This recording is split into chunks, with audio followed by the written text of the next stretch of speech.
இன்னைக்கு நம்ம தக்காளி சாதம் தாங்க செய்ய போகிறோம். வாங்க எப்படி செய்யறதுன்னு பார்க்கலாம். அதுக்கு முதல்ல நம்ம கேஸ் ஸ்டவ் ஆன் பண்ணிக்கலாம். 3 ஆர் 4 டேபிள் ஸ்பூன் ஆயில் ஊற்றிக்கலாம். ஆயில் ஊற்றின கடுகு போட்டுக்கலாம். கடுகு நல்லா பொரிஞ்சதோட ஆனியன் ஆட் பண்ணலாம். ஆனியன் ஆட் பண்ணிட்ட உடனே எடுத்து வச்சிருந்த கொத்தமல்லியும் கூடவே கருவேப்பிலையும் ஆட் பண்ணிக்கலாம். ஆட் பண்ணிட்டு வெங்காயத்தை நல்லா வதக்கிக்கலாம். வதக்கிட்ட உடனே எடுத்து வச்சு தக்காளி ஆட் பண்ணலாம். தக்காளி ஆட் பண்ணிட்டு கொஞ்சமாக உப்பு ஆட் பண்ணிக்கலாம். உப்பு ஆட் பண்ண உடனே பூண்டு ஆட் பண்ணிக்கலாம். பூண்டு ஆட் பண்ணிட்டு டோட்டலாக மிக்ஸ் பண்ணி ஒரு 5 மினிட்ஸ் அப்படியே விட்டுடலாம். விட்டுக்கப்புறமா இந்த ஸ்டேஜுக்கு வரும். இந்த ஸ்டேஜில் நம்ம 3 ஆர் 4 டேபிள் ஸ்பூன் அளவு குழம்பு மிளகாத்தூள் ஆட் பண்ணிக்கலாம். ஆட் பண்ண உடனே டோட்டலாக மிக்ஸ் பண்ணலாம். மிக்ஸ் பண்ணிட்டு கொஞ்சமாக தண்ணி ஆட் பண்ணிக்கலாம். தண்ணி ஆட் பண்ணிட்டு டோட்டலாக மிக்ஸ் பண்ணிக்கலாம்.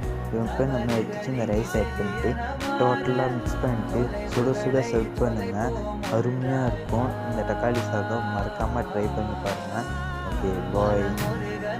நம்ம பேஜை சப்ஸ்கிரைப் பண்ணிக்கோங்க.